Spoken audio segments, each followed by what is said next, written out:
All right. Dane, do the intro. Hello, everybody, and welcome to Miskatonic University Radio, a podcast exploring Fantasy Flight Games' Arkham Horror the card game. I'm Dane. I'm Ben. Dan.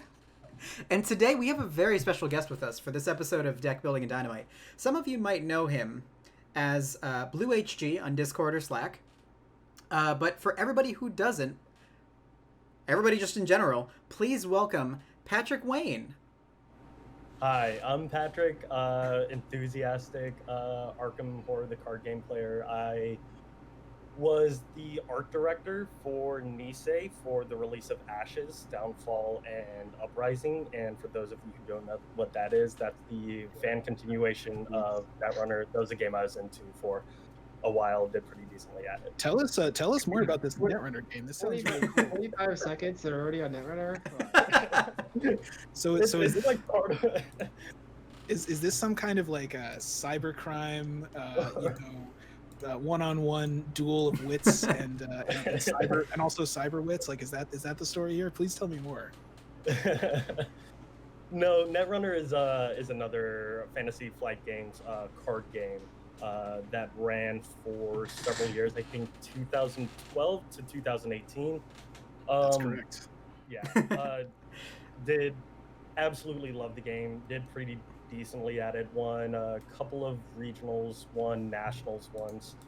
And then when the game officially got shut down, I joined Nisei, which is the fan-run continuation of the game, and they're still putting together tournaments. They're putting together new cards, and I was the art director for the first two sets of the Nisei tenure. So if you see any of those cards, my fingerprints are all over them, from the commissioning of the art to creating like even the card frames and stuff like that. Me and my team were the ones doing that. I remember the day when they announced Netrunner jacking out. Dan and I were distraught and we were upset. And it's because of you and the Nisei crew that we still get to play the game today. And you guys are keeping it alive. So thank you so much for that. On stream in front of everybody here. I wanted to show, we've got this pulled up here. You wrote this article June 14th, 2019 about the artist credits. So this is just kind of affirming that, everything that Pat was just saying, that he puts together all the art for Downfall, all the art for all of the sets. So again, Netrunner, competitive, asymmetric, fun, future card game. Super awesome. Too beautiful for this world, apparently. It is true. I should mention briefly. So Dane mentioned to me, Pat is the guy that made that one Scorpio deck that like won tournaments and just like yes. And I immediately said, you know what? Let's not have this guy on. He's history's greatest monster. He's a bad person. We don't want anything. But then you told me that you were the Nisei art director, and I was like, oh, okay. That kind of it balances it out, right? How to get the karmic balance? Yeah. Yeah, exactly. So, Pat, I wanted to take a second to thank you again for coming on and hanging out with us here, to chat a little bit about yourself, build a deck with us. We're doing a little bit different of a format this time. We're going to be doing a random investigator. So we have this we have a tech wizard by the name of Harrison who was able to put together a interesting little spinner for we call it the Wheel of Fortune or Fate, which is a play on the card Fortune or Fate. And by we, I mean I, because I just made that up like maybe 5 seconds ago. So, so we're going to be using that to help build the deck.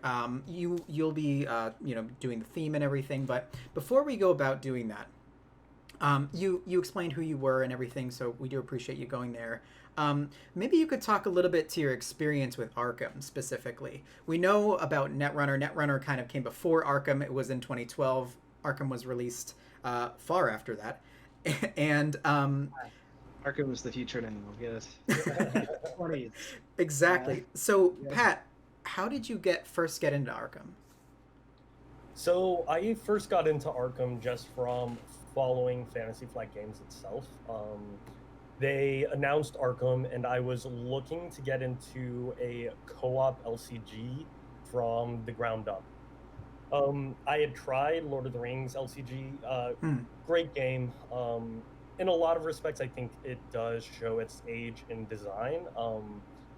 And there were a lot of things about it that I found difficult to keep up with. Just by the time I was getting into it, it was probably 2015 or something, and it had been running for 5 years or something at that point, and there were a billion expansions, and I was basically playing by myself and trying to get through all of the scenarios and like constantly changing your decks between every single scenario, not in the Arkham way where it's just a couple of cards, but Right. And you would and the expansions and packs all have names like the 13 Sorrows of Thuliador or something, or whatever, right? Yeah, okay, yeah, fine. yeah. I mean, Arkham has just as esoteric names. Yeah, I'm sure. and I love Lord of the Rings. Don't nobody get mad at me, but Yeah, no. Again, love Lord of the Rings, but it was at the point where I felt like I couldn't catch up to the community, and I was looking for something with that weight of depth that was still cooperative that I could get into on the ground floor, or at least have an easy in route to. So I was on board with Arkham from day one, and mostly just played the first 2 cycles by myself through Path to Carcosa. And I wasn't really like super into the game at that point. I because my life was dominated by Netrunner. Going to keep coming back to that because the two are like intertwined with me. Oh, yeah. And eventually I got to a point where like I was working so much on Nisei that I needed like non-Netrunner game time, and that's when I really dove into Arkham. Sure. It just completely dove into it at that point. Started doing alt art, started playing the game a lot. Played with a couple of friends from my Netrunner group and online, and had just really got into the game that way. Cool. That was actually my next question. I was gonna say, how did you know you were hooked? Like, when was the point where you were like, "Well, I'm in it for the long haul"? Honestly, it was probably my second playthrough of Dunwich. It was the first time that I had replayed a campaign, and I think a lot of the fear was completely dispelled by, like, I was afraid that it was going to be a story-driven card game, and with Lord of the Rings, I felt a lot like I beat the scenario, and that's kind of just a check in the block sort of thing. Sure. But with Arkham, with the way the upgrades go and the different ways you can go about completing the scenarios, it felt really dynamic to me, and it felt like there was a lot of depth of gameplay. There's so many decisions you're making at every single point in the game, and Right. I just really adored that. Yeah. So it was the first, like, before Carcosa came out. You're saying like you did two runs through Dunwich, and then that was when you were like, oh. No, it was on my return. It was on my return to the game, actually. Oh, okay.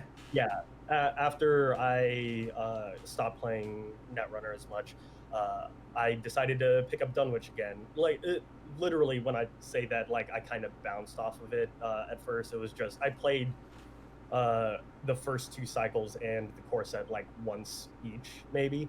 Sure. And then whenever I got back into it, I was like, I should probably play what I have before I buy everything. And I played the first 2 scenarios of excuse me. I played the first 2 scenarios of Dunwich again, and then I bought everything immediately. So like, yeah, coming back to it and realizing there was that depth of play there that I really craved and adored about Netrunner, but it was in a cooperative environment. That's what really sunk its teeth into me. Yeah, and I know that you were making alt art cards for Netrunner even before Arkham, right?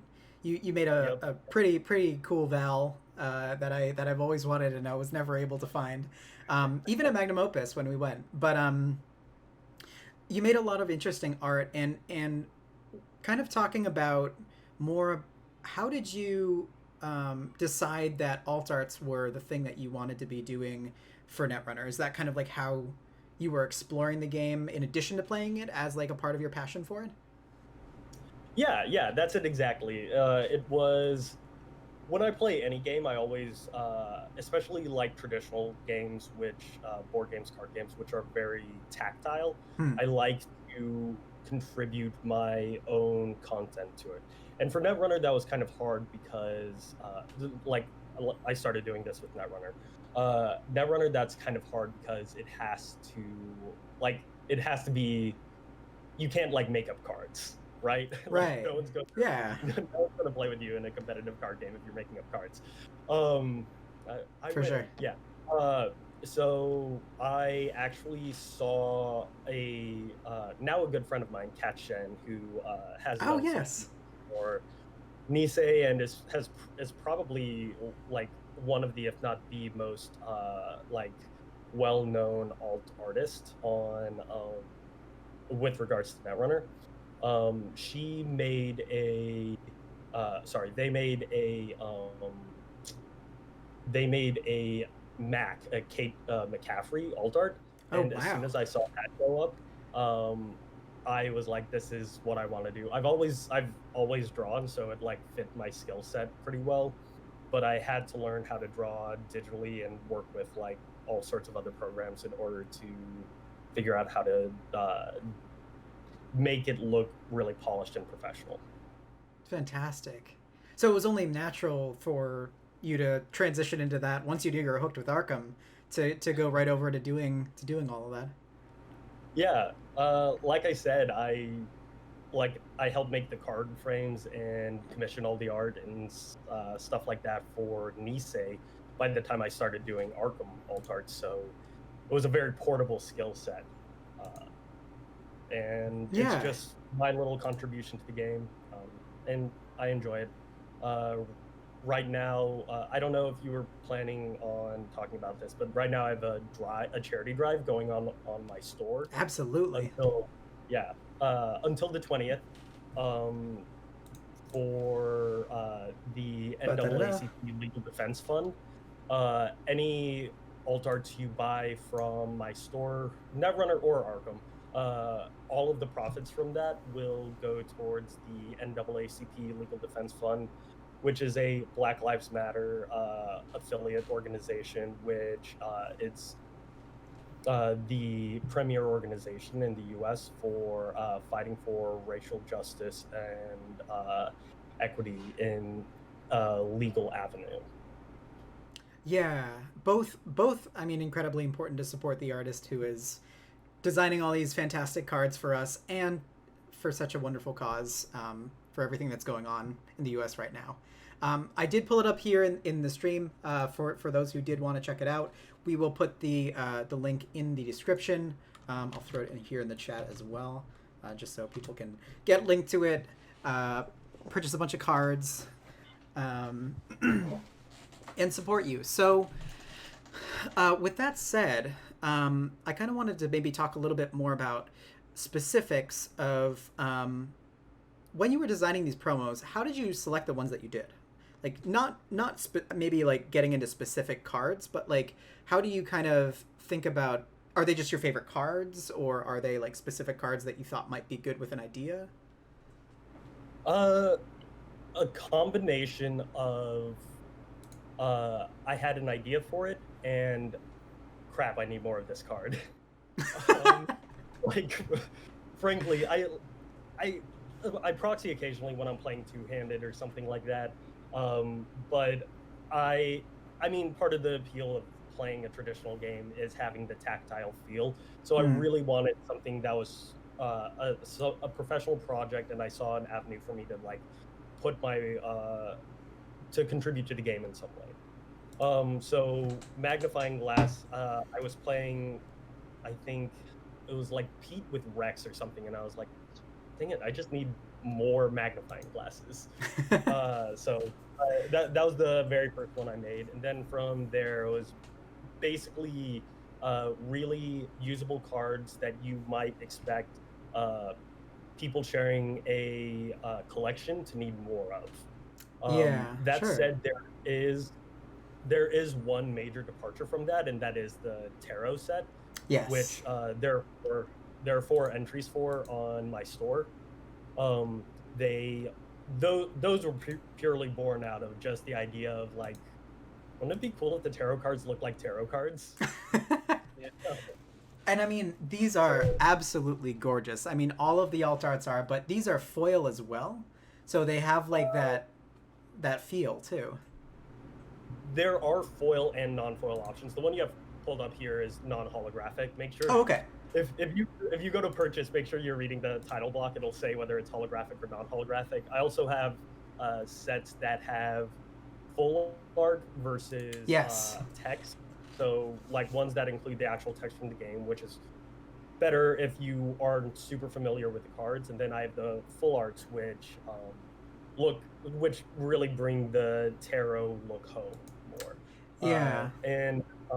Yeah, they're the holographic ones. I was just I don't know what I expected whenever I ordered them, but whenever I pulled them out in person, it was really astounding how well they turned out in real life.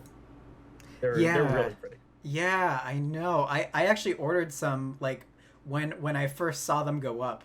I was like, these are gorgeous. So I had some and I bought them as a gift for my partner and they're gorgeous.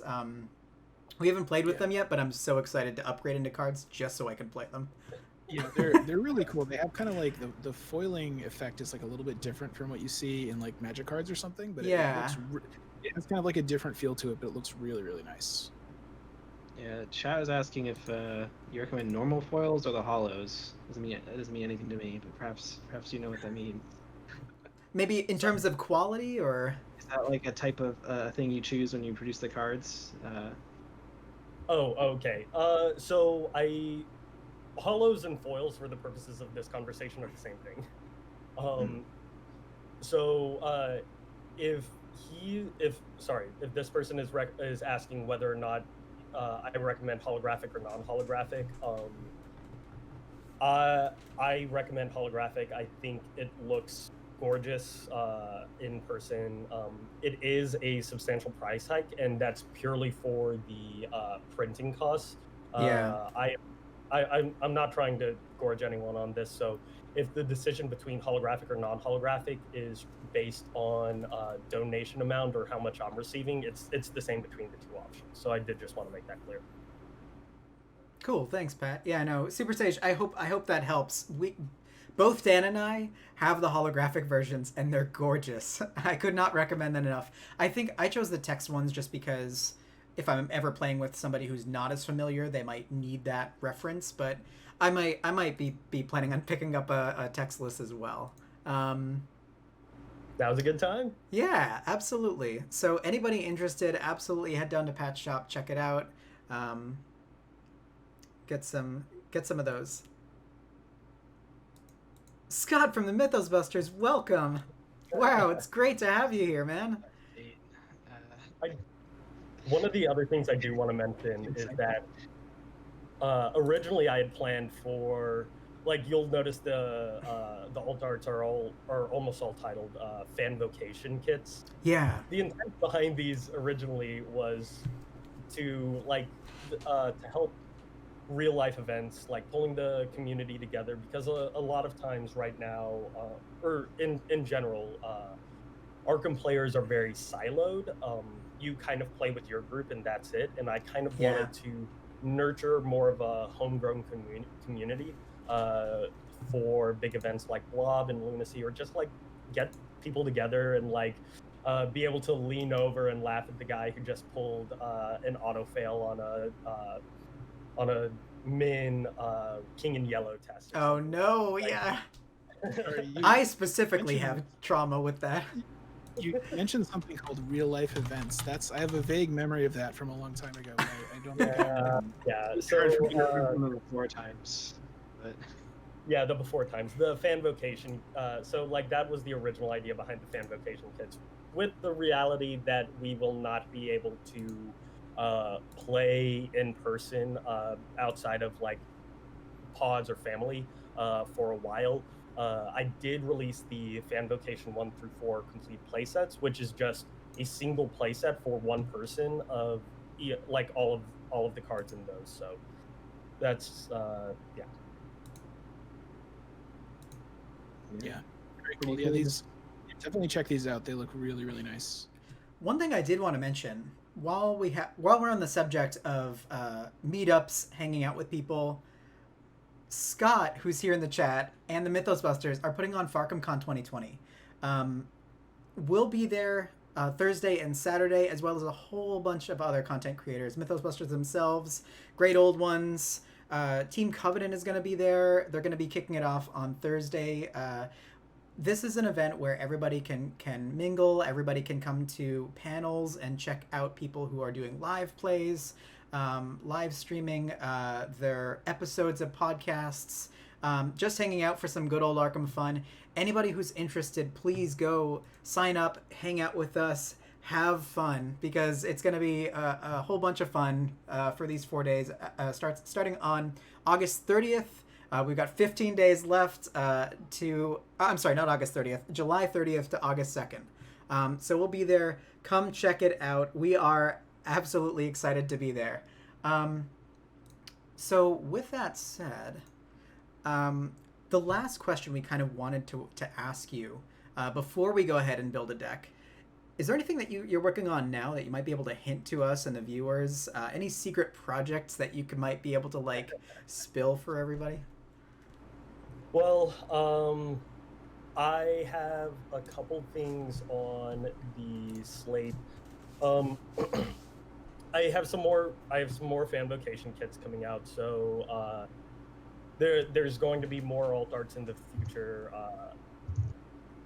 I'm not going to particularly talk about those too in depth. If there are any classes that you notice missing from my repertoire of alt arts, you can probably assume those are going to be in it. And those will probably be released closer to the end of August to try to line up a little bit more with the Investigator starter packs that are coming out. In addition, I've been working with Bits for a couple of projects, and I can't really talk about that too much, but be on the lookout for some cool stuff. Well, we're excited. Miles makes some excellent stuff, as do you, so we're going to be looking forward to when those are released as well. Otherwise, Pat, are you ready to make a deck? I mean, ready to make so we're going to be spinning the Wheel of Decks today. The Wheel of Fate and Fortune, as some might call it. We don't have a name locked down yet. I literally just made that name up. Like maybe. When you say some, you mean just you, right? When I say some, I mean exactly me. So we're going to be making a deck using the new Arkham Spinner. You could thank Harrison for providing the code and the general wizardry here. We've got some floating stars in the background. All we do is hit this spin button, and it will tell us who we're going to be building a deck for. Pat, you can kind of design the theme of how you want it to be. If you want it to be more of a themed deck, if you want it to be more of a deck that maybe you would take into expert or hard mode, however you want to play. There is another decision that might go into your deck building, which would be choosing the campaign that we're going to be going into. So if you're going to the Forgotten Age, you might not be taking the same thing as if you're going into the Circle and Down or something like that. If that's something that you want to choose, absolutely you're welcome to do so. Otherwise, we have another spinner, the Wheel of Campaigns. Sorry, it's not any cooler than the Wheel of Fortune or Fate, but I have many spinners prepared. I love it. These are cool, though. One spinner, and I was told recently there are many ready to go. So yeah, why don't we spin this? We did take the investigators that we've already done deck building episodes for off of it, so there's no Carolyn or Silas or Calvin or Skids, but everything else is on there, including Lola, which Lola seems to have an equal chance to all the other ones on the spinner, which is really concerning. Aww. And I that's love the decks because you just get that rainbow color spread on Arkham BD. Very pleasing. I know. So I feel Lola, we're gonna be watching the Lola spot for the most of this spin. But if you're ready, I'm sorry you can't actually click it because we're doing the stream in a specific way. But are you ready? Yeah. All right, here we go. We're gonna be spinning in 3, 2, 1. Is this There we how it? Boy, Oh, what? it might have there lagged on the stream for a little while. We're oh. All right. I think we might be okay. We're gonna be building a Joe Diamond deck. Oh, all right. Hunch. All right. Captain Hunch it is. All right. So, did you want to take a second as well and spin the wheel of campaigns? Is this something that you consider generally when going into a campaign, or do you more have an idea of what the deck's going to look like first, then pick the campaign? I actually normally pick the campaign that I feel like playing, and then pick the investigators that I want to play afterwards. So Joe Diamond, I think, is flexible enough that we can do the random spin on this one. Sounds good. Here we go. So Night at the Zelda is also on here. If that's something that's not as interesting to you, we can respin if you'd wish. Mostly, I mean, that would mostly just mean that you're going to get like barely any XP, which, you know. All right. So we're going into the Circle Undone with Joe Diamond. Uh-oh. I feel like Dan had not a good experience when we No, it was kind of fine. I mean, the will tests are not super easy, but there's been a lot of cards released since then that might help. Joseph, And, carbon pressure. And you get a ton of XP, which Joe is very hungry for as much XP as he can get. So All of the above, agreed. I've played Joe on like single player, like true single player. I've played him in duo. I played him in 3-person. He is one of my favorite investigators, absolutely. So I'm like thrilled that we got Joe Diamond. Maybe sometime soon we'll get Lola. But for now, Pat, are there any specific cards that you're thinking? We can just kind of go through this. What are the first things that you think of when you're thinking of a Joe Diamond deck? Another limiter. What is the player count for this? That's a good question. Hold on one sec. My browser can't take all this Joe. Oh. I kind of deck that you want to make. Yeah, you can do solo, or you can do two-handed, or two-player, or... Okay. I mean, what do you play mostly, I guess? I mostly like 2-player, just because I like seeing a lot of how the decks interact with each other, being able to cover each other's bases. I feel like there's more cushion in there. With solo decks, you have to be really rigid. You have to cover every base on your own, have solutions for everything on your own, and to me, like deck construction is kind of like my favorite thing about the game, and seeing how it evolves throughout these scenarios. So I always do two-handed so that like you can fully realize a deck concept without feeling hamstrung by having to do everything. Let's do it. Two-handed sounds great. Or a two-person player. Yeah. Two-player would be great. And I guess, does difficulty matter when you're doing standard to hard, expert, nightmare? What someone does where everything's a tentacle. Oh my gosh, yeah, that's Kuherdir. Yes. Yeah. I don't know how to actually pronounce it. But he has some videos up on this. I prefer standard just so that we can kind of just like be a bit more relaxed in our card choices.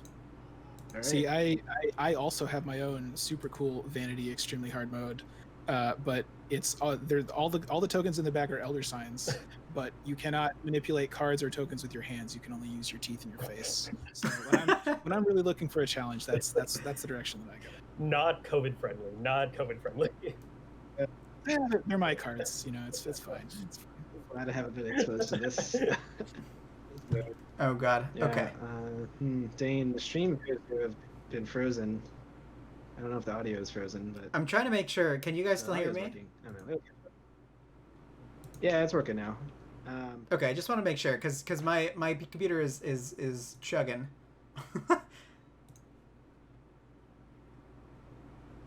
Yeah, it seems fine. All right, so why don't we start breaking the deck? Because now this is Joe Diamond has a bigger deck than most investigators. Not all, but most. So we gotta get a lot of cards in here. So I guess like when you go out making a deck pack, where do you start? You start with like cards you want to build around, or filler cards. I don't know. What if it... Yeah, normally I start with cards I want to build around. I guess for this, it's just Joe Diamond is the card we're building around, so that's totally okay. Normally, I get what I consider kind of staples of the class out of the way. That's your like shortcuts and deductions for seekers. It's your like vicious blows or scene of the crimes, your weapons for guardians, that sort of thing. Yeah, sure. So so Yeah, just that's a good place to start, generally isn't like things that help you do your job the most. So we're going to be doing this 2-player. If you're looking at a Joe Diamond deck in 2-player, are you normally looking for like somebody who's going to be working with you to do like kind of 50-50, or are you looking more as Joe as the primary seeker or fighter? I think for this, Joe, especially for the Circle and Done, those first few scenarios are really brutal if you specialize. So I would, as pretty much everyone who has gone into this blind with a specialized investigator can attest to. Yeah. I am imagining Joe Diamond being pure flex, and whatever investigator we would take it as his counterpart would also be pure flex. Cool. Yeah. Okay. So you mentioned starting out with like deductions and things. Obviously, I personally think fantastic choice. Scott mentioned in the chat here working a hunch immediately as the first Joe pick. As Captain Hunch, I feel like that's probably a good idea. Yeah. Free clue, literally a clue. Yeah, because working hunch is great in the hunch deck because it's free and fast. Exactly. So I guess one of the bigger questions here when building a Joe deck would be, what do you like to put in a hunch deck? I know that there are kind of two different modes of thought here. I personally like to put like fast things that are generally pretty versatile that you can play, so where you're always benefiting from it, rather than situational things like logical reasoning or any sort of like things that would require if this then you can heal. Instead, things like, even if you're not getting a discount for something like shortcut, how do you feel about that? Do you like including things like what's the one, not crack the case, Well, crack the case. Crack the case is one. Crack the case should definitely be in this deck, but two, it should not be. All right. I would not include it in the hunch deck because it is such an opportunistic card. Yeah, I think that's right. Yeah. I generally go towards basically the same thing as you, Dane, where as flexible as it can be is better. That said, there are some cards which can be either. Like, if you put shortcut in your main deck or in your hunch deck, I think it's good in both places. You can almost always use a free move, but also sometimes holding on to the card until you can use the best free move is best. So it can go either way. Another semi-situational card, which I do include in the hunch deck, is Preposterous Sketches. Sure, yeah. Yeah, it is kind of situational, but that situation is easy enough to fulfill, and the reward for achieving it is so good, 3 cards, that I really like it there. So we're thinking 2 copies of Shortcut, 2 copies of Preposterous Sketches? Yep. Okay. We can also, normally what we do is we just kind of like put in 2 of everything, and then we can always sort of cut it down later, just to... Yeah, that's kind of, I definitely agree with that. Generally, when building a deck, I throw in all the cards I want, and then I start taking these out. Sure. Yeah. Oh, no, I definitely agree with that. That's how I make Netrunner decks. That's pure jank. That's how that works. How do you, if we're still talking about insights, how do you feel about Scene of the Crime? That's a card that I like in the hunch deck a lot. I agree with that. Especially, I think if you're aiming for 2-player, anything that gets you like exactly 2 clues is really great because you might be able to clear off an entire location. Totally. This, if you're including Scene of the Crime in the Hunch deck, it kind of, to me, it kind of pushes Shortcut into main deck. Yeah. Because, yeah, the obvious.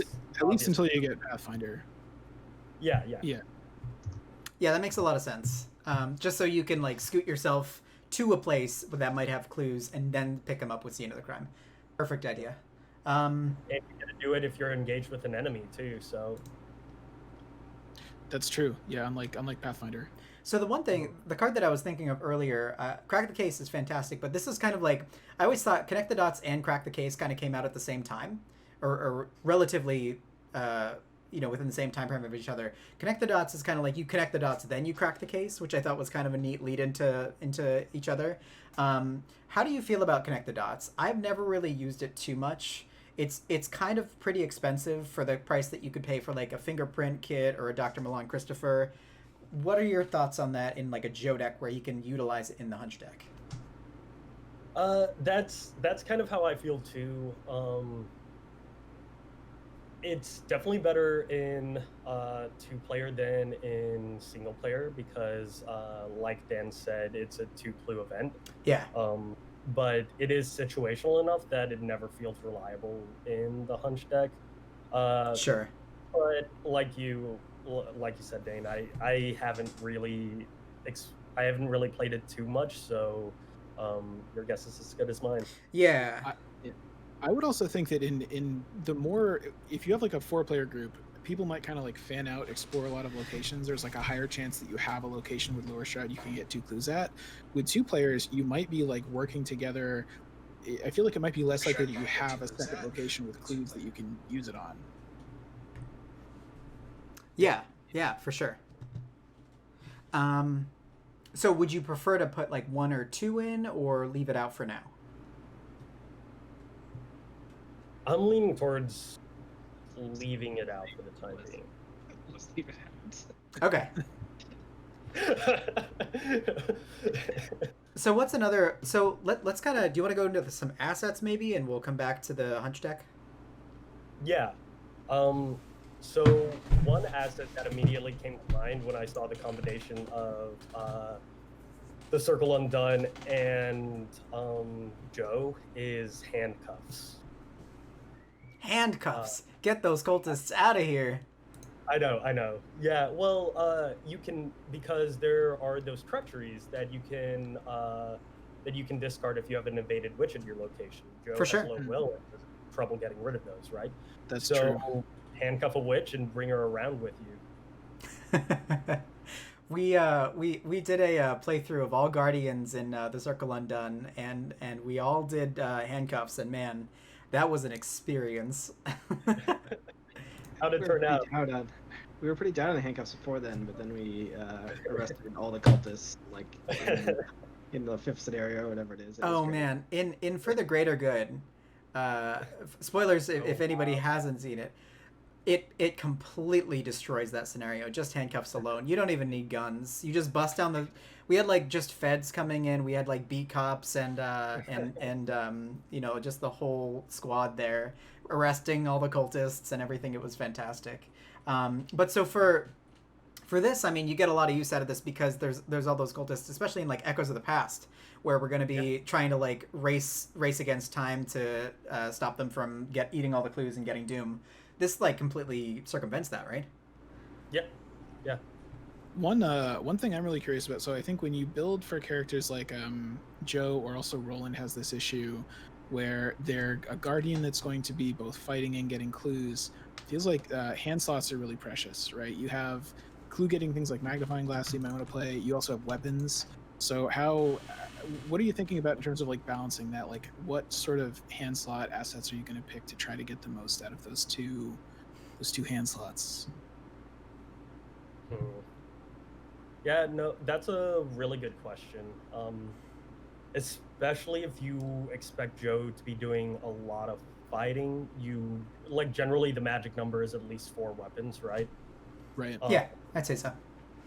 Yeah, so I think I mean, if you have like, you could maybe count the handcuffs as like half of a weapon or something. Maybe if you have ways to like ping things or deal with enemies in other ways, maybe you could go lower than that. But if it's yeah, we don't really know because we don't know what the other deck that you're playing with is, right? Right. Yeah, I'm assuming the other deck can do its fair share of clues and enemies as well. I'm like, immediately what popped to mind is Diana or something. She is good synergy with all the cancels and Joe's low will too. So That's a good point. In my mind, like there's a fantastic Diana deck that's going along with this. Cool. Yeah. So in that case, then, are you figuring that Joe is going to be needing more like 45 automatics, the enchanted blades, or are we going my favorite route in 2-player? Anybody who can play Hawkeye folding camera in 2-player, 1-player, that's where you play that card. It's one of my favorites of all time. That's yeah. Tool. Can you at least use the guns at the same time? Yeah, that's a good shot. Sword in one hand, camera in the other.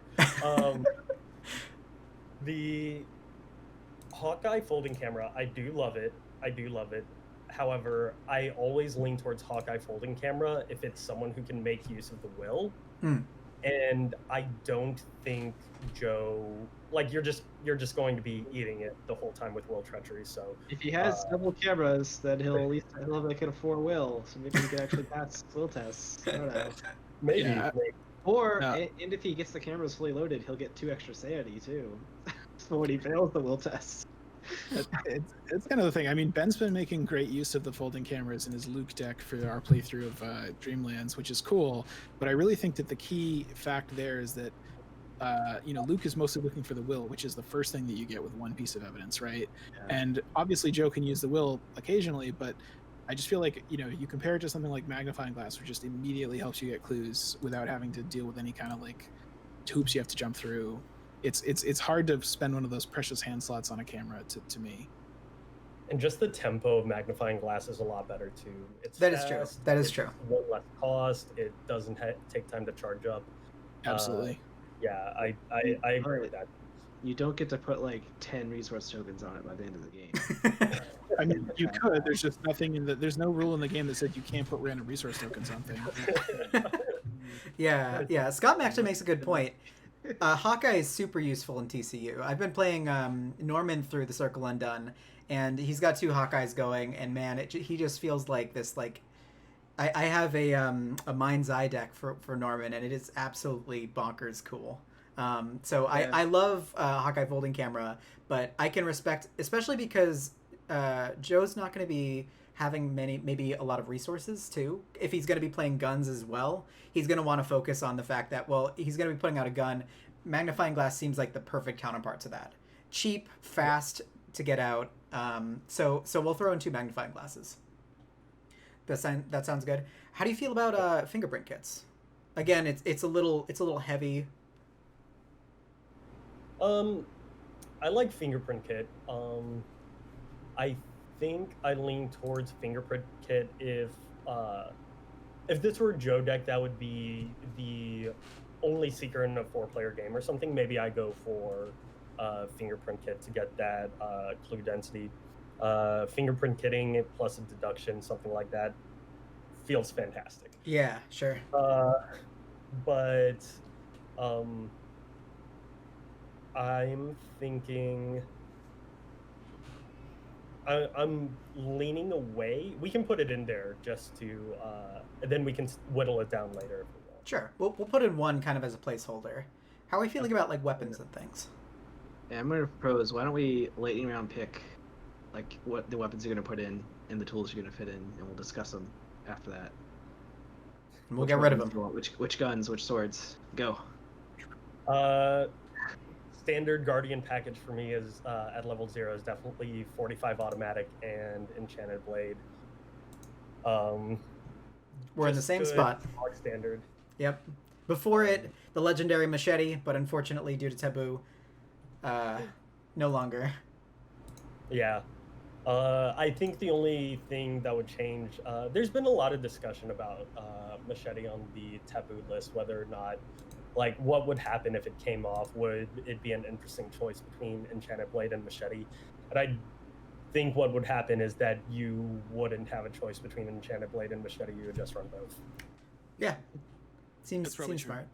I think Enchanted Blade is one of those cards that was designed like really, really well with Machete in mind, because it seems to be like it burns brighter than a Machete does for like 3 attacks, and then it's like not quite as good as a Machete, but it's still kind of reasonable because you can still pump your strength with it a little bit. So I really like I really like design on it specifically, and so standard Guardian package, you said it the best. That's exactly what I would put into. Yeah. So And don't- 5 weapons with the hunch guns, which is pretty good. Right. Yeah, don't forget the hunch guns. Yeah. Was there any other assets that you think Joe needs to bring with him to the What about Circle of friends? Allies. Who are Joe's best friends? Which allies this are is you including? This is a really tough pick for Joe because there's several very good options. That is true. Like if he is the primary fighter, you probably want to go with guard dogs or beat cops. If you're going for seeking or cluing or card draw, you probably want to go Milan or Rook or even lab assistant. If you're going for raw card draw over tutoring. The way I'm leaning, because this is the Circle Undone. Wait, is it the Circle Undone? I thought we got Carcosa. Did No, we got Circle? Circle. Oh, we did get Circle Undone. Okay, never mind. Yeah, you Okay. did mention it was the pass earlier, which was confusing, but it's fine. So, I figured it out. also another good shout out for solo seekers, since we have Scott listening, would be Malison. Having that Yes. cancel and solo would be really good, especially since Joe can pick it up easily and he is so vulnerable to will treacheries that it'd definitely be worth considering solo. Yeah, Yeah. Malison is like weirdly one of the best cards that just doesn't really see much play just because there are multiple other cards that usually kind of outshine it, but it is a good card. Yeah. I like Alice a lot in Joe. Yeah. Because I mean it's very similar to Dr. Milan, and you're basically giving up money, which is a risk because obviously you need money, but being able to ping stuff can be really good, especially with like working hunch. Yeah, Alice was going to. I think Alice is probably the best choice for Circle Undone because it does have that 2 sanity soak, which is always great. It has the intellect boost, which is good for Joe being a flex, but also she has 2 health, which is really Yes. important in the Circle Undone Yes. because Centuries of Secrets. Centuries of Secrets. Yeah. The Although Peter I think Killer.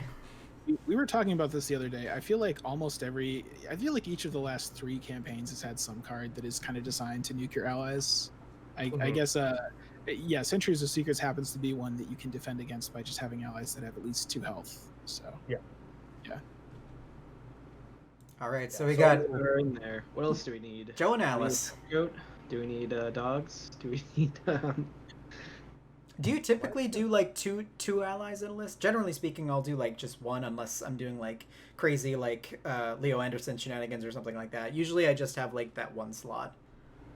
Yeah, the only time I use 2 is, like you said, if I'm Leo or Tommy and I'm just chewing through my allies like there's no tomorrow.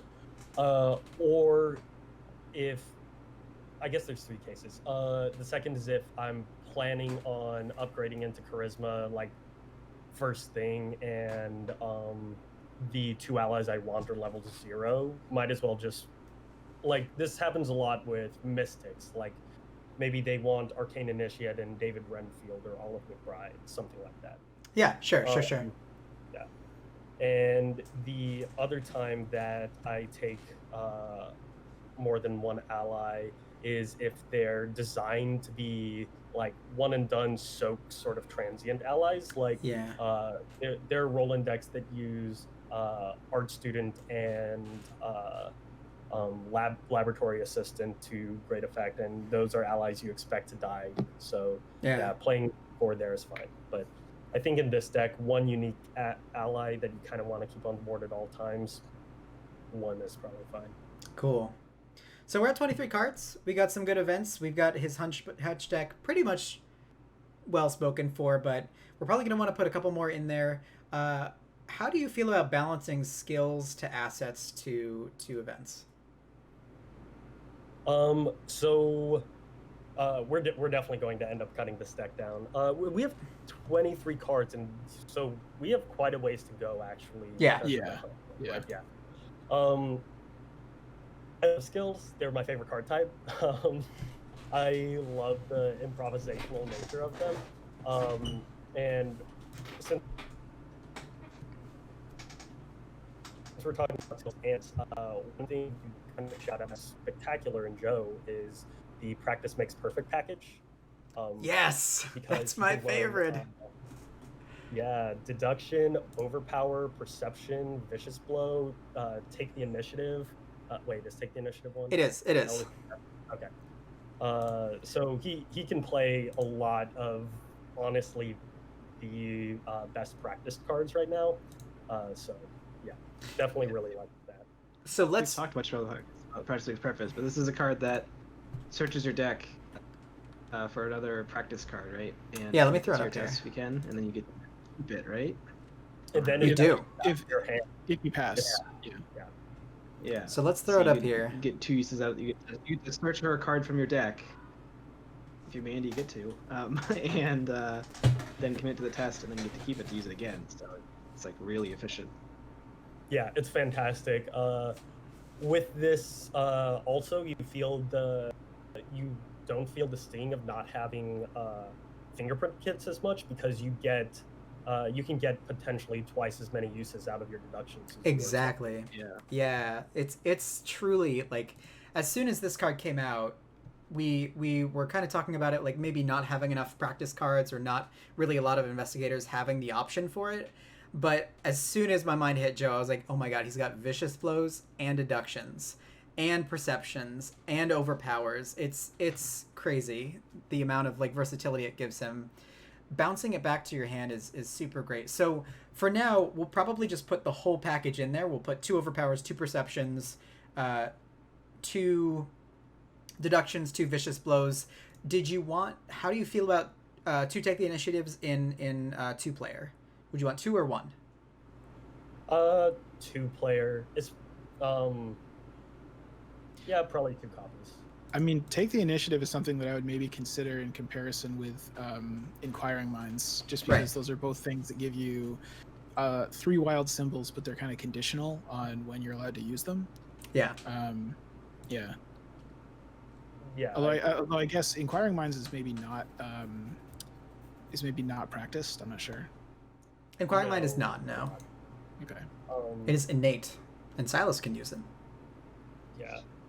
Practice makes perfect take the initiative is also generally better for Mythos defense too. Yes. Because you're not caught on a off-clue location, but yeah, you can kind of go either way there. That is true. And yeah, for sure. One other card, right? Was it leadership or no?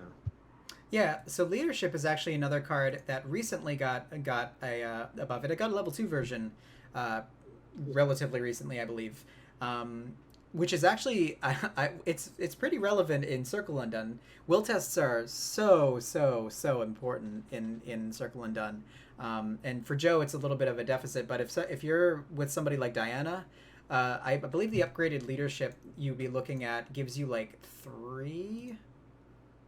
The upgraded leadership I thought gives you money, right? It gives you and the person who's exactly, which is cool. Like the upgraded version of it, I like. I'm not sure if I would play the level 0 version, but it might be worth it because it's practice. I don't know. Yeah, I agree with that. We can throw it in there and like put it first on the chopping block or something. Sounds good. We'll put it on 1 copy. Daring is also fantastic, probably the best skill card Guardian has right now. Yes. Yeah, I was going to mention that because I don't know if you want overpowereds and darings. I mean, for now we'll just throw them all in and we can cut them down. But yeah, you might have to eventually choose between those, maybe. I don't know. Yeah, and you might have to choose between those. One thing to point out about daring is that your partner matters a lot for this one, because they are wilds versus overpowers combat icons. So if this is paired with the Mystic, then you can commit over daring to the spell attacks and stuff like that. That's true. Yeah. I know. I got a really good use out of it in a Diana deck because she could use like you can use it with the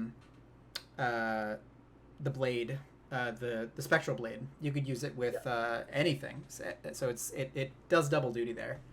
Yeah. And you can use it for evading, which is sometimes important if Joe's going to need to evade a witch or something like that. So perfect. Yep. Yeah, once he's out of handcuffs, might have to. Oh, help him handcuffed. Just the most daring handcuff you've ever seen. Exactly. Oh, that's true. Yeah. All right. So what else are we looking at here? We got a Yeah, we got a lot of cards. seals out. Are we missing anything critical? What's our do we have money cards in here? Crack the case. We got- Okay, so we do have crack. Do we have So- crack the case? Yeah. Okay. We do. Yeah, we do. Yeah. The other card that I did want to mention, since it is a will, Circle and Done is pretty will intensive. One card that I found to be incredible for Roland specifically, but also by proxy, Joe, Logical Reasoning, I just think is always just a really strong pick for a card, even if it's just like one of a copy. Healing Horror can just sometimes come in so clutch, and that ability to just take a terror card off like Frozen in Fear or something like that could just be so great. I think a lot of the cards in Circle Done are not terrors, though, aren't they? They're not. They're hexes. Yeah, hexes are the big thing in Circle Done. Okay. Yeah, I think there, though. I don't remember. I think in Circle Undone you're mostly playing it either to commit or to heal horror, which either one might be useful. Yep. Another insight that might be worthwhile, especially in the Hunch deck, is Delay the Inevitable. Oh, for things like Fate of All Fools and stuff? Yeah, well, like, it's good it's in one of Hunch those deck, right? cards- It's free. it's fast and it's free, so... Well, worst case it's free if you're able to trigger it that round, right? If you try to keep it around, you're gonna have to pay for it.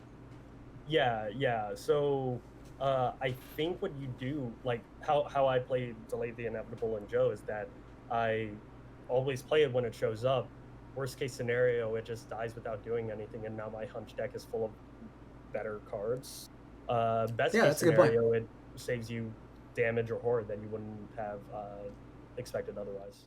Yeah, it's actually kind of a good point. It's almost kind of a way to circumvent, like, if you don't have access to your practice makes perfect / take the initiative like defense. If you just throw that up and you get like any will test that'll deal you like a massive amount of horror or something, and you're like, great, I don't care, I'll just fail it. Yeah. that's actually a really cool interaction. Are you thinking of anything? Important. Right, exactly. Are you thinking of anything like dodge or let me handle this? Anything that like kind of manipulates like enemy management or anything like that? That's a good point. In 4-player, I would definitely consider First Watch. Yeah.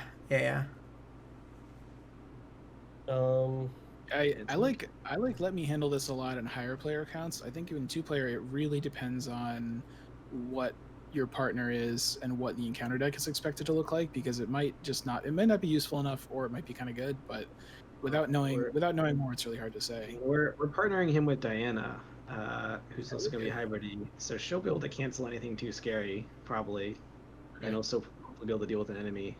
So I'd say keep it out. Sure. We are at exactly 40 cards right now, and I was trying to figure out if there's something we forgot.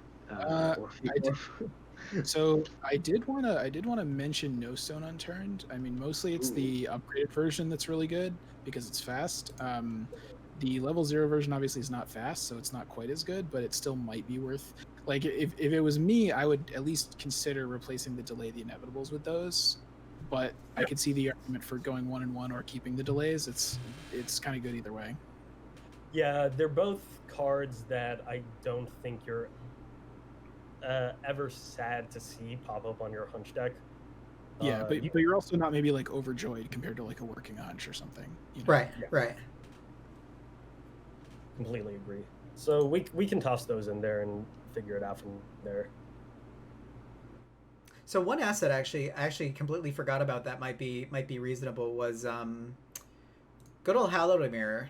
I don't know how you feel about that in Joe, but it's only one deck slot. Can provide a lot of healing in a lot of different ways. If I don't know if you were thinking of any other accessory slot that might be reasonable for Joe. We don't have an accessory right now. It's a pretty solid include. I like the Tooth of Esley a lot, but I think for Joe it's just expensive, and you're probably not going to pass tests enough to draw cards off of it. Yeah. Yeah. Yeah. Maybe when he upgrades, he'll upgrade into a Grizzly Totem or something like that too, since we have all these skill cards. But as it stands right now, I think Hallowed Mirror is probably the best for the level 0. Cool. So, I don't think we have a lot left, right? Like we've got the Hunch deck filled out. So the count at the top that says 42 cards, that's counting total, including the Hunch deck, right? It is, yes. We want to 40 cards.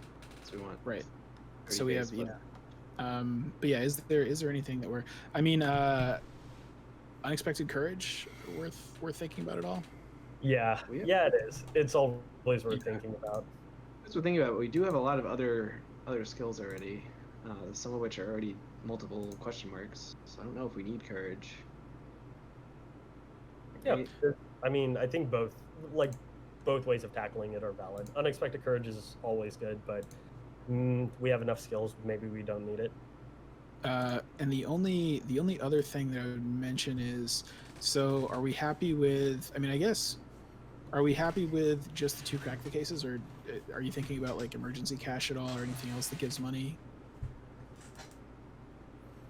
He doesn't have that many assets to play, right? Some of these got for money. Some of the events, I mean, some of them are going to go in the Hunch deck and be cheap, but and then lastly, I mean, being a Seeker deck, there's all of the like discovery cards. I forget what the technical term. The cards that you have to like do some kind of a quest to unlock and then you upgrade them. Translated stuff.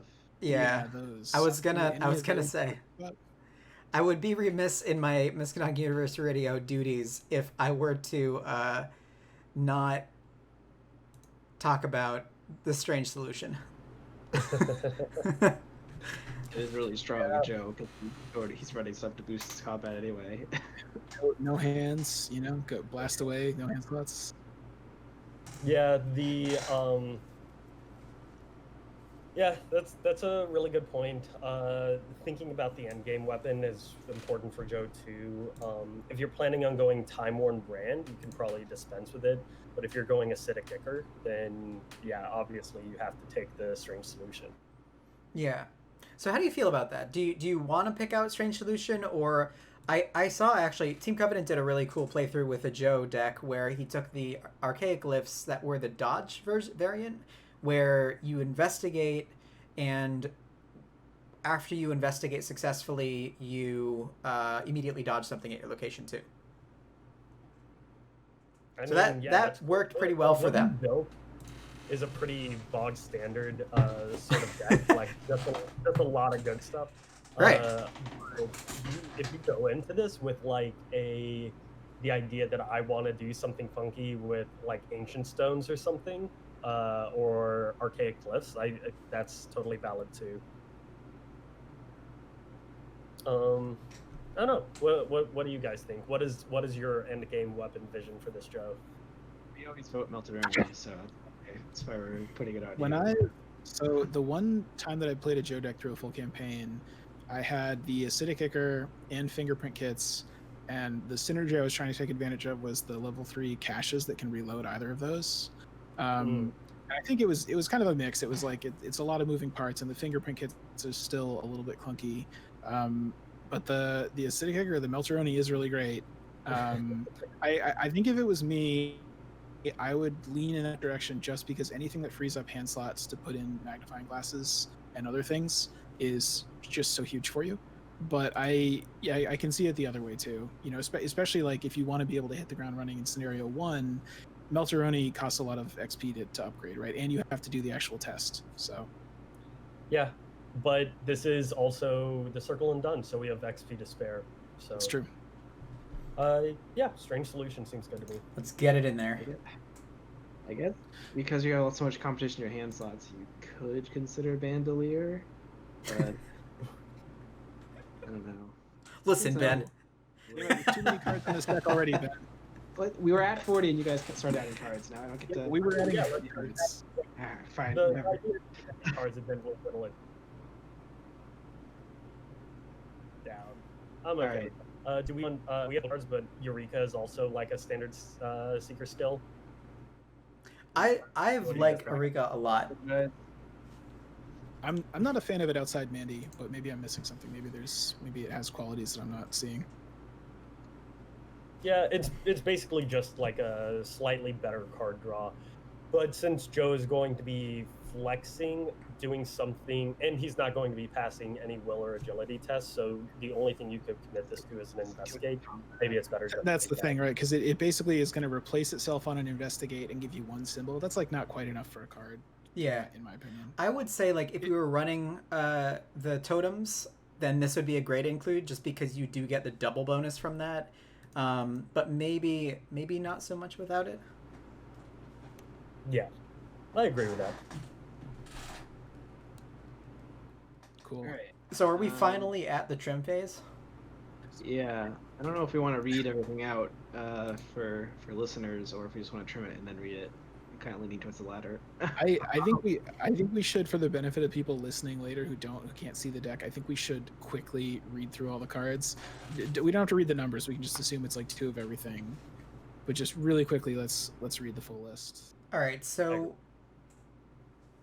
Pat, do you want to go through it? Yeah, sure.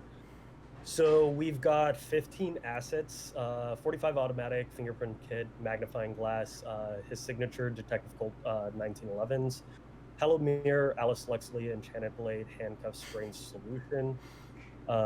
Events, I'll include hunches in here too. Practice makes perfect, crack the case, delay the inevitable, logical reasoning, no stone unturned, preposterous sketches, scene of the crime, shortcut, his weakness, unsolved case, working a hunch. 15 skills, daring, deduction, leadership, overpower, perception, take the initiative, unexpected courage, vicious blow, and then a random base weakness. Perfect. Which is probably going to be Dendrophobia, Joe's very favorite weakness. Oh, if it's Dendrophobia, I'm very happy we picked Strange Solution. Yeah, for sure.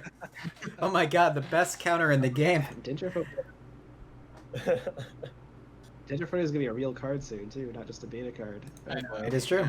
Yeah. But, The first thing before, because like skills and events, it's kind of like, we could cut some skills or some events, but before we do that, can we go back and look at the hand slots and say Mhm. like, do you feel like this is the right number of hand slot items to have, or do you want to like get it down to a certain number? What do you think? we got 7 right now, or 8 cards to take up hand slots. That is true. We got blades, automatics. Maybe the fingerprint kit is a little much. I think we maybe don't need that, because especially if we're trying to practice Make Perfect to get like extra deduction uses or whatever. It's just so expensive. Yeah, and it is player, so you're not gonna. You can always just investigate twice rather than. I don't know if you need the compression there. So. Yeah. I agree with that. And you could probably be okay with 6 and just say like, that way you have a pretty good chance of finding a weapon early, and when you do find the magnifying glasses, they're great. But you do actually have 5 weapons currently. You could maybe cut one if you wanted to go down to 4. I don't know. I could see it either way. And you don't have a way to dig for your weapons, so if you go down to 4, there's no stone in preposterous sketches in the hunch deck and stuff. But yeah. Yeah. And you've also got like if everything. What was that, Pat? Sorry.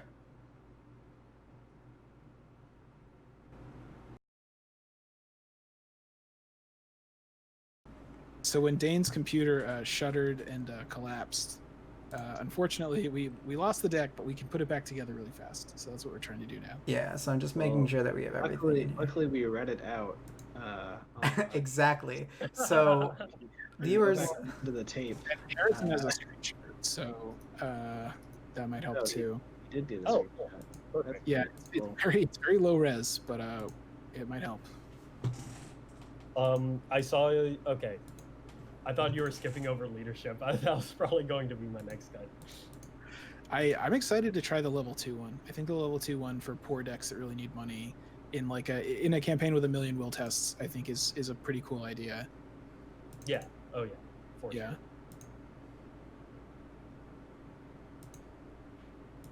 Did he freeze again? So no, I'm sorry. I'm God. I'm in the tank making sure. It's I'm so not sure quite where we cut out. We were discussing what hand slots to cut, I think.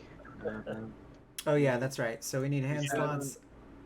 We settled on cutting fingerprint kit out. Yeah.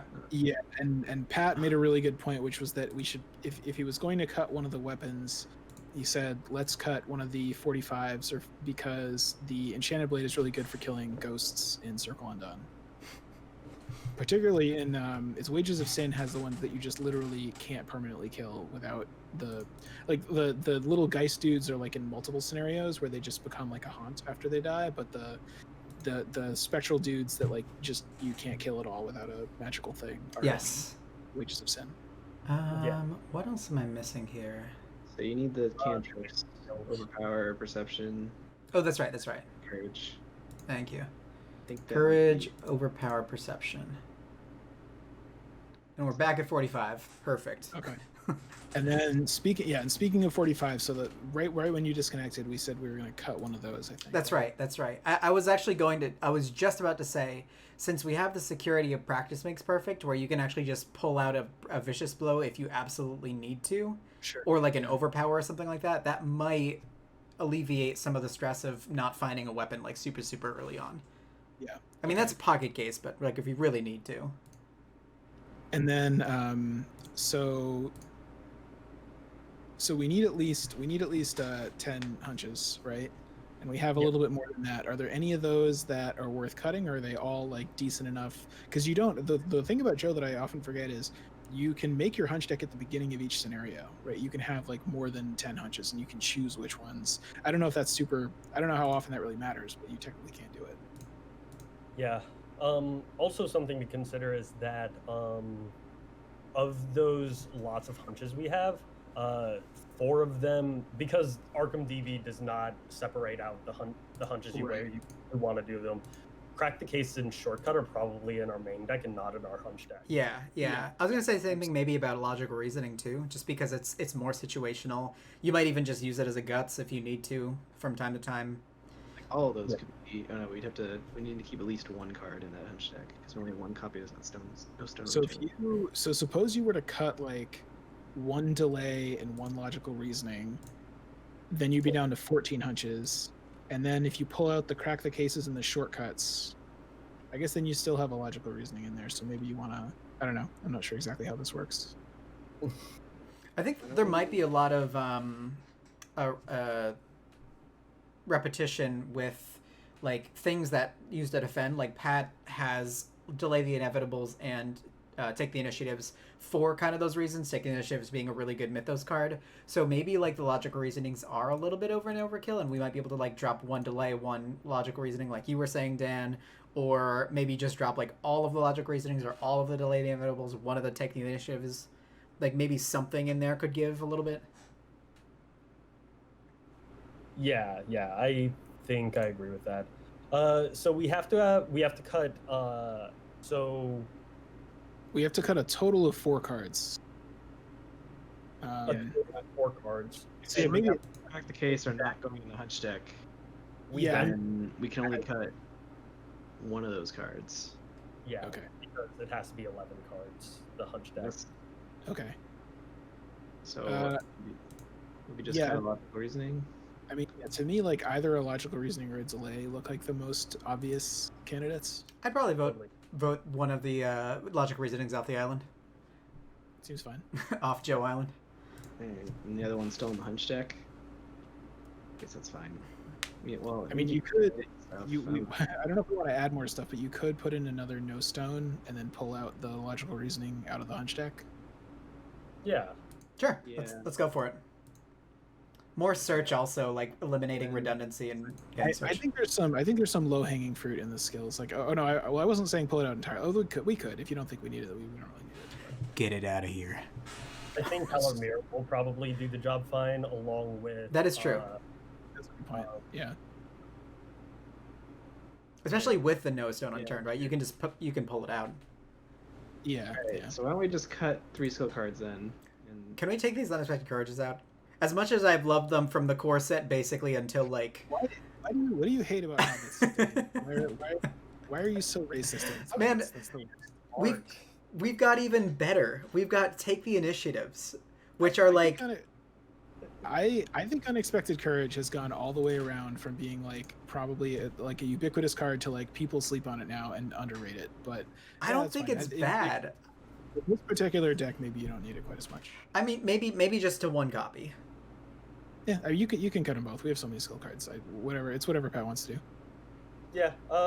I think we can probably cut down to 1, Sure. drop the leadership, and then we only have 1 more card we need to cut.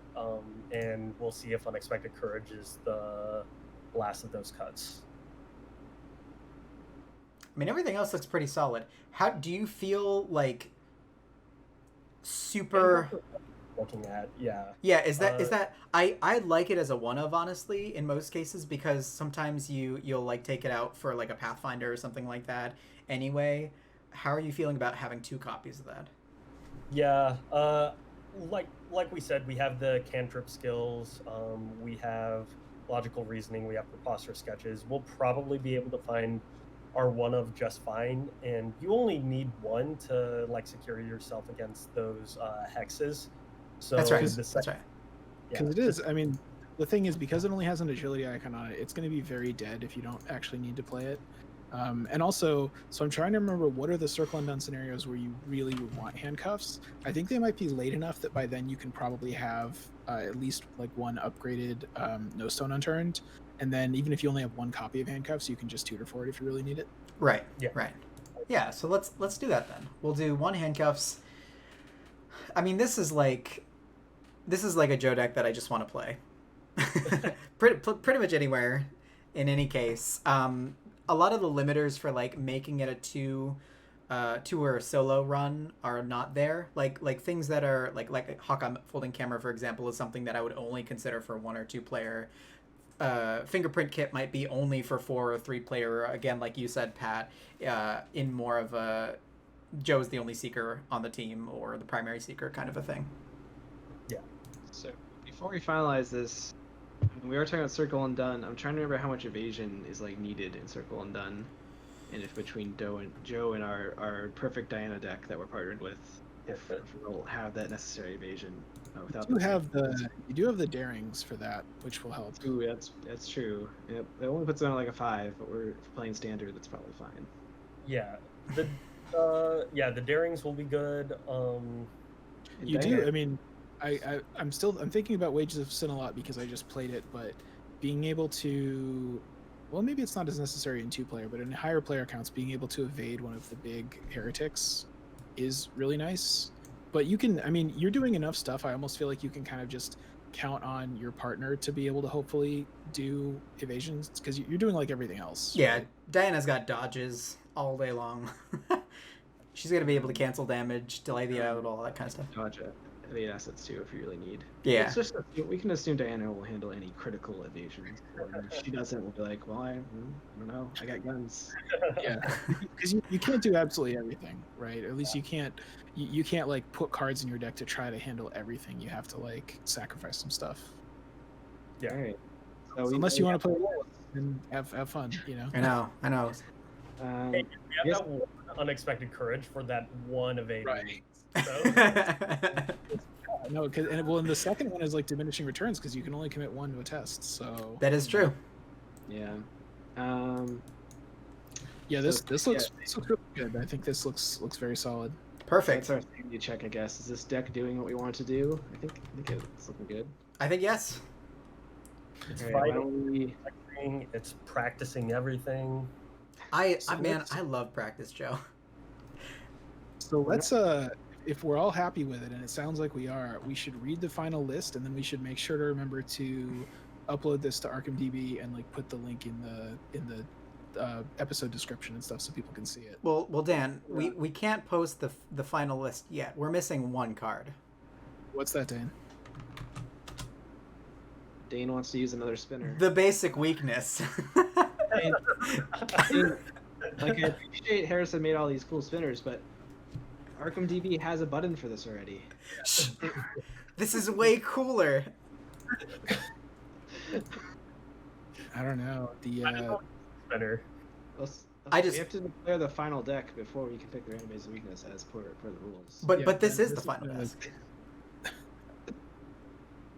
Also, I mean, how is this going to work with when the imaginary second deck that's in this partnership has to draw a weakness? Are you going to remove that one from the spinner? Because obviously Ben is going to insist on that being what happens. That is a critical problem that ArkhamDB also doesn't have the ability to take out weaknesses from the random basic weakness. Okay, if we're gonna spin the basic weakness wheel, then let's do it. All right, here we go. Are you ready to get what is it, dendrophobia? It's not in here yet. Don't worry. Spin the wheel. Do it. Have you used the Arkham Cards app, Ben? Arkham Cards app. Yeah, I've used it a little bit. We got a mob enforcer. The mob is angry at Joe for his transgressions against. For him. I mean, I think it's rough because you really can't afford to do the parley pretty much ever. I guess you can kill it, but You can handcuff him. oh, Oh, you can. well, if you have your one copy of handcuffs, right? But yeah. We got two preposterous sketches, 2 no stone unturns. We'll find that. Yeah. It's technically considered a citizen's arrest because Joe is a private eye. He's not actually a cop. Something to keep in mind. All right. Why don't we read out the final deck? Yeah. Pat, if you want to do the honors. Perfect. All right. Final deck for Joe Diamond, as designed by Miskatonic University Radio plus me, is 1 45 automatic, 2 magnifying glass, 1 detective Colt 1911s, 1 hollowed mirror, 2 Alex Luxley, 2 enchanted blade, 1 handcuffs, 2 strange solution, 2 practice makes perfect, 2 daring, 2 deduction, 2 overpower, 2 perception, 2 take the initiative, 1 unexpected courage, 2 vicious blow, 1 mob enforcer, 2 crack the case, 2 delay the inevitable, 2 no stone unturned, 2 preposterous sketches, 2 scene of the crime, 2 shortcut, 1 unsolved case, and 2 working a hunch. And for people that are trying this at home, so you were saying of those 15 hunches, you probably want to have crack the case and shortcut in the main deck, right? Yeah. Okay. Cool. Yeah. Perfect. All right. Awesome. It's really good. Yeah, seems like a solid Joe deck. And Pat, do you have any like rituals that you perform when you're naming decks? No. Do you have like? Great question, Dane. Normally, I just name. I'm boring. I name it after the campaign, or I add online if I'm playing it online. Although I will say, the most delighted I've ever been naming a deck was I just listened to your guys' interview with Jack Straussy about his betrayal at the Mountains of Madness. Yes. And Tim, finish the campaign. Make more scenarios. I want to find out what happens in Antarctica. He's working on it. It's a pandemic. You've got to have time to do this. Please, I'm desperate. I definitely have a Batmom Carolyn and Batmom Diana. Nice. Perfect. Yeah. I used to so Wikipedia has a random article button, and I used to use that to name mixtapes. I used to just like pick a random Wikipedia article, and that was the name of the mixtape. I'm not recommending that in this particular situation, but it's something to keep in mind. Oh boy. Well, I mean, usually we call these zip codes deck building and something else that starts with a D for the alliteration. Dumb idea. Deck building and dumb idea that's gone on way too long. But, do you hate something and then like alliteration and word tricks and stuff? No. Yeah. I like alliteration. Like we got deck building and daring, deck building and diamond. Yeah. Oh, maybe a spoiler. Yeah. But, Or also I just like common phrase, a diamond in the rough. I like that. there you go. All right, a diamond in the rough. Excellent. That's the bow on top of this this package that we've all Yeah. wrapped up. all right. Perfect. And there it is. Awesome. Well, everybody, thanks for coming with us on this journey. It's been amazing hanging out with you, Pat, for as long as we did, learning a little bit more about you, building this deck with you. Before we head out, is there anything that you wanted to plug? Anything you wanted to remind listeners to check out for yourself or otherwise? Yeah, so we mentioned Netrunner at the beginning. For those of you not on the stream, you can't see the Netrunner deck on Dane's bed right now. There is see that either. Continentals. There's Netrunner Continentals coming up over the next 3 weekends. From my directive. One of the best received. But yeah, this weekend is Asia Pacific region Continentals. Next weekend is Euros, and the weekend after that is North American Continentals. I'll be commentating on. I believe I'll be commentating. Shouldn't say for sure I will be. But Nisa, if you're hearing this, Pat is doing it. on Asia Pacific and North American Continentals. So tune in if you want to continue to hear my wonderful voice. Besides that, just keep an eye on the store and keep an eye on FarcumCon. Maybe you'll see more of my work there. You said it was it's up until the 20th is the benefit for the NAACP Legal Defense Fund on your store, right? Absolutely, yes. Until the 20th, it will all of proceeds from my store go towards the NAACP Legal Defense Fund. Great. Very cool. Well, listeners, thanks again for joining us today. Everybody on YouTube who's watching this after the fact, thanks for watching. Please check out Pat's storefront on MakePlayingCards.com. We'll include the link in the description as well as in the Twitch as well. Listeners, what is your take on our Joey Diamond deck? Who else thinks that Pat could be an official FFG commissioned artist? Comment wherever you listen to podcasts or email us at comments@mur.fm. Thanks for listening, everybody, and we'll catch you next time. Bye. Bye. Oh, and of course, Dean and Harrison are streaming on Thursday. Oh yeah, that's right. That is true. P.S. Join Harrison and I as we go through the third campaign in the Web of Dreams scenario for the Dream Eaters. We're going to be live streaming The Point of No Return. And then also a big shout out to Harrison. Thanks so much for making the spinners for us, for that magical feel good Joe Diamond deck as well. Catch you next time, everybody. Yeah, thanks for not rigging it to pick Lola.